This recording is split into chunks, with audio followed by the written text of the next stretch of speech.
થોડી માયાભાઈ પણ અહીંયા આવ્યા હતા કેબિનેટ કક્ષાના મંત્રીઓને બધાને મળ્યા છે તો તમને લાગે છે ન્યાય મળશે કારણ કે બંને તરફથી દબાણ થઈ રહ્યું? ના દબાણની કોઈ વાત નથી. અમે સ્પષ્ટ ને આપના માધ્યમથી એક અમારા સમાજને એક વિનંતી કરું છું આપના માધ્યમથી બધા પરથી કે કોઈ સમાજ પ્રત્યે કોઈ ટીકા ટિપ્પણી ખોટી ન કરે, કોઈ બેનો દીકરીઓ ઉપર ટીકા ટિપ્પણી ન કરે.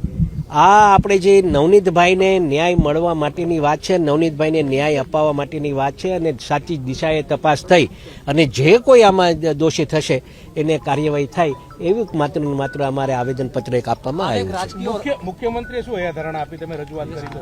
બસ સાહેબે એ જ કીધું છે કે સાચી દિશાએ તપાસ થશે અને આમાં કોઈ રાજકીય, બીજી વાત એક કરું, કોઈ રાજકીય દાવપેચ આમાં લેવા માંગતા નથી. જે કોઈ મીડિયાના માધ્યમથી ઘણીવાર મેં આમાં જોયું છે કે હીરાભાઈને આનો વાંધો છે, હીરાભાઈને આના સાથે વાંધો છે, તો એવું બિલકુલ બી નહીં, બિલકુલ બી છે નહીં ને ક્યારેય આવા દાવપેચ લેવા માટે હું ક્યારેય કામ કર્યું નથી ને આ ભવિષ્યમાં બી ક્યારે આવું કામ કરીશ નહીં.